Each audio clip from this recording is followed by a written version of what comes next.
Ces dernières semaines, l'attention politique au Cameroun s'est concentrée sur Frank Biya, le fils aîné de Paul Biya, et ils ont oublié le fils, Gilbert Bangle, un jeune acteur politique qui pourrait devenir un obstacle potentiel à l'accueil du président Paul Biya. Son fils Frank Biya. Désolé de vous interrompre, ce rapport peut contenir des commentaires soumis au choix de l'auteur. S'il vous plaît, si vous êtes nouveau sur cette chaîne, veuillez vous abonner et activer la cloche de notification. De cette façon, vous serez averti lorsque nous publierons de nouveaux rapports sur cette même chaîne. Merci. Bangla a attiré l'attention de certains jeunes Camerounais avec ses discours charmants et ses opinions bien arrêtées sur la gouvernance.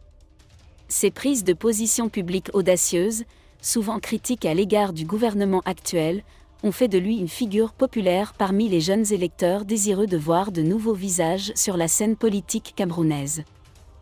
L'émergence du fils du président Paul Biya, Frank Biya, dans la politique camerounaise est attendue depuis longtemps. Mais lorsque Boumra est apparu sur la scène politique, la compétition pour attirer l'attention du public et l'influence politique s'est intensifiée.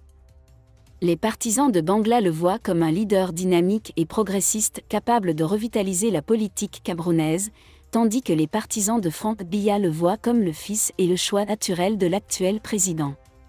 À l'approche de l'élection présidentielle, la question de savoir qui sera le prochain dirigeant du Cameroun est plus pressante que jamais. Le pays est confronté à des défis majeurs, allant de l'instabilité politique aux troubles sociaux, et l'élection du prochain président est cruciale pour l'avenir du pays.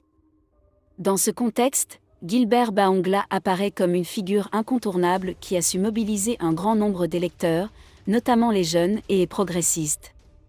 Son discours, axé sur la jeunesse, l'éducation et la lutte contre la corruption, a trouvé un écho auprès de nombreux Camerounais frustrés par l'absence de changement au sein des dirigeants politiques depuis des décennies. Alors que la course à la présidentielle au Cameroun s'intensifie, l'impact de Gilbert Bangla sur le paysage politique ne peut être ignoré.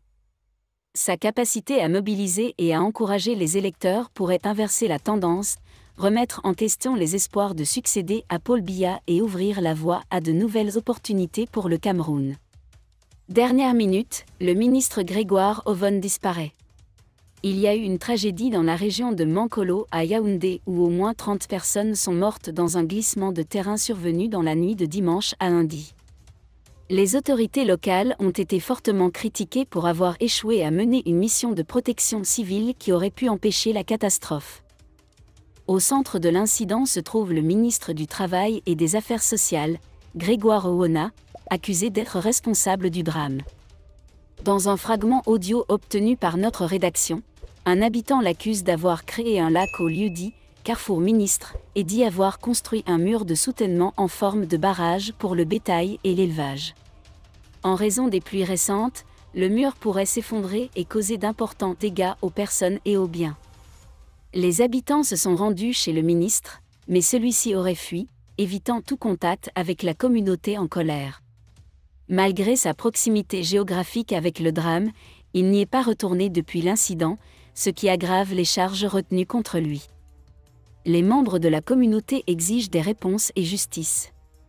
Cette tragédie met en lumière les défis en matière de sécurité et de surveillance dans les zones à haut risque et souligne la nécessité urgente de mesures préventives appropriées pour éviter de telles catastrophes à l'avenir. Les autorités et les résidents locaux attendent des réponses du ministre Grégoire Owona, dont le silence face aux allégations n'a fait qu'alimenter l'inquiétude et la frustration du public.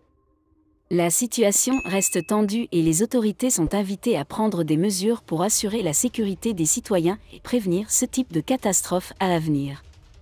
Merci d'être resté avec nous jusqu'à ce point, comme toujours pour promouvoir la liberté d'expression. Laissez vos opinions à ce reportage dans la section commentaires ci-dessous. Si vous avez aimé cette vidéo, merci de liker, partager, commenter et surtout vous abonner à la chaîne. Et on se retrouve très vite pour une prochaine vidéo.